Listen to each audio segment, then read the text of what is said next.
অনেক বই পোস্টারের শুরুতে বিসমিল্লাহর পরিবর্তে ৭৮৬ লেখা হয়ে থাকে। এতে কি বিসমিল্লাহর ফজিলত পাওয়া যাবে? উত্তর হলো না, এতে বিসমিল্লাহর ফজিলত পাওয়া যাবে না। বিসমিল্লাহর প্রথমত এই সমস্ত পোস্টারগুলোতে বিসমিল্লাহ পরিপূর্ণভাবে লেখাটা নানা রকমের জটিলতার পথ উন্মোচন করে। এগুলো অনেক সময় পতিত হয় নিচে, পায়ের নিচে পড়ে, ময়লা জায়গায় পড়ে। সে সমস্ত কারণে আল্লাহর নাম বা কোরআনের আয়াত এ ধরনের পোস্টারে না লেখাই ভালো। সেক্ষেত্রে বিসমিল্লাহ বলে পোস্টার ছাপাবে, বিসমিল্লাহ বলে লিখবে, টাইপ করবে, বিসমিল্লাহ বলে লাগাবে, এটুকু যথেষ্ট। একদম ওই কাগজেই বিসমিল্লাহ লিখে দিতে হবে, এটা জরুরি না। আর যদি সেই পোস্টার নষ্ট হওয়ার মতো আশঙ্কা না থাকে তাহলে বিসমিল্লাহ সরাসরি লিখবে, অথবা পুরোটা না হলে শুধু বিসমিল্লাহ লিখবে, একই কথা। কিন্তু কোনো অবস্থাতে এই আবজাদি বা গাণিতিক যে সাংকেতিক যে বিসমিল্লাহ ৭৮৬ বিসমিল্লাহির রহমানির রহিমের পুরাটার যে আপনার আবজাদি বা গাণিতিক হিসাব ৭৮৬ হয়, অক্ষরের যে মান সেটা যোগ্য ফল হিসাব করলে সেটা লিখলে আসলে বিসমিল্লাহর লেখার যে সওয়াব বা গুরুত্ব সেটা কোনোভাবে আদায় হবে না, বরং এটাকে অ্যাভয়েড করা উচিত। পরিচয় গোপন রেখে কারো দোষের ঘটনা বন্ধুদের বললে কি তা গীবত হবে? কারো পরিচয় গোপন রেখে তবে পরিচয় গোপন করা সত্ত্বেও যদি বন্ধুরা তাকে চিনে ফেলে, হতে পারে যে আপনি পরিচয় বলেন নাই কিন্তু সবাই বুঝে গেছে, তাহলে সেটা কিন্তু গীবতের অন্তর্ভুক্ত হবে। কারণ গীবতের উদ্দেশ্যটি হলো কারো সম্পর্কে সমাজে নেতিবাচক ধারণা যেন তৈরি না হয় সেই জিনিসটিকে স্টাবলিশ করা।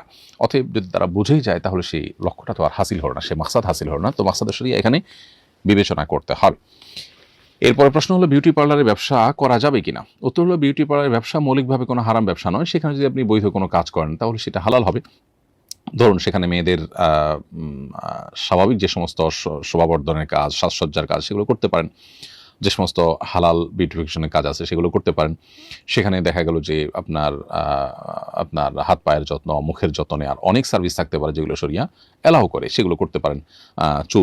চুলের ক্ষেত্রে বা অন্যান্য ক্ষেত্রে যে বিউটিফিকেশনের যে সমস্ত হালাল কাজগুলো আছে সেগুলো করতে পারেন। কিন্তু যদি হারাম কোনো কাজ হয় তাহলে সেক্ষেত্রে যেমন ব্রু প্লাক করা, এটা শরীয়তে নিষেধ। এখন সেটা যদি আপনি সেখানে করেন সেটা নাজায়েজ হবে। অতএব না জানিয়ে স্বামীর টাকা থেকে অল্প অল্প করে ১০ বছরে ১,০০,০০০ টাকা জমিয়েছি, এই টাকার মালিক কে, আমি নাকি স্বামী? প্রিয় বোনের প্রশ্ন উত্তর হলো যে যেই টাকা স্বামীকে না জানিয়ে তার থেকে সরিয়ে রেখেছেন এই টাকাটা স্বামীর, এটা আপনার না। আর যদি আপনি এরকম টাকা সরান, স্বামী জানেন এবং তিনি এটাকে বরং এনজয় করছেন এবং তার কোনো আপত্তি নাই, সেটি স্পষ্ট, তাহলে সেক্ষেত্রে এটা আপনার হতে পারে এবং এটার মালিক আপনি, যদি স্বামীর কোনো আপত্তি না থাকে। এরপর প্রশ্ন হলো স্বামী ১ তালাক দেওয়ার পর বলেছে আমার বাসায় চলে এসো, এটা রুজু বলে গণ্য হবে কিনা? হ্যাঁ, এটা রুজু বলে গণ্য হবে যদি নির্দিষ্ট সময়ের মধ্যে এটি বলে থাকে। ইদ্যতের সময়টা পার হয়ে গেছে তারপরে স্বামী এটি বলেছেন, এরকম হলে সেটি রুজু বা প্রত্যাহার বলে গণ্য হবে না। ১ তালাক দেওয়ার পর ৩ মাসের মধ্যেই স্বামী কিন্তু ইদ্যত চলাকালীন সময়ের মধ্যেই কিন্তু স্বামী যদি বলেন যে চলে আসো, তাহলে এটা তিনি তালাক প্রত্যাহার করেছেন সেটা হিসাবে গণ্য হবে এবং আপনি চলে আসতে পারবেন এবং বৈবাহিক সম্পর্ক পুনর্বহাল হয়ে যাবে। এরপরে প্রশ্ন হলো অনেকদিন থেকে আমি গোঁফ একটু স্বাভাবিক বড় রাখি। গতকাল এক মুরব্বী আমাকে ভর্ৎসনা করে বলেছেন খাবার খাওয়ার সময় খাবারের কোনো অংশ গোঁফে লাগলে তা হারাম হয়ে যায়। এতদিন আমি যা খেয়েছি সব হারাম খেয়েছি, বিষয়টি কি আসলে সঠিক জানতে চাই। প্রিয় দর্শক, প্রথম কথা হলো গোঁফ খুব বেশি বড় রাখাটা সুন্নাহর খেলাফ। গোঁফ ছোট করা বা কসসুস শারিব হাদিসের ভাষায় এটি মিন সুনানিল ফিতরাহ বা প্রকৃতিগত সুন্নাহর অন্তর্ভুক্ত। আগের অন্যান্য নবী রাসূলগণের মধ্যেও এই সুন্নাহ অব্যাহত ছিল। খুবই গুরুত্বপূর্ণ একটি সুন্নাহ। এজন্য গোঁফ বড় রাখা উচিত নয়, গোঁফ ছোট করতে হবে। গোঁফ ছোট করা, কেচি ইত্যাদি দিয়ে বা ট্রিমার ইত্যাদি দিয়ে গোঁফ ছোট করা, এটাই হলো সুন্নাহ এবং সেই সুন্নাহ সবসময় মেনে চলা উচিত আপনার। সেটি হলো প্রথম কথা। দ্বিতীয় কথা হলো যে যদি গোঁফ বড় হওয়ার কারণে খাবার বা পানীয় খেতে বা পান করতে গেলে লেগে যায় তাহলে সেটি হারাম হওয়ার কথা যেটা তিনি বলেছেন এটা সঠিক বলেননি।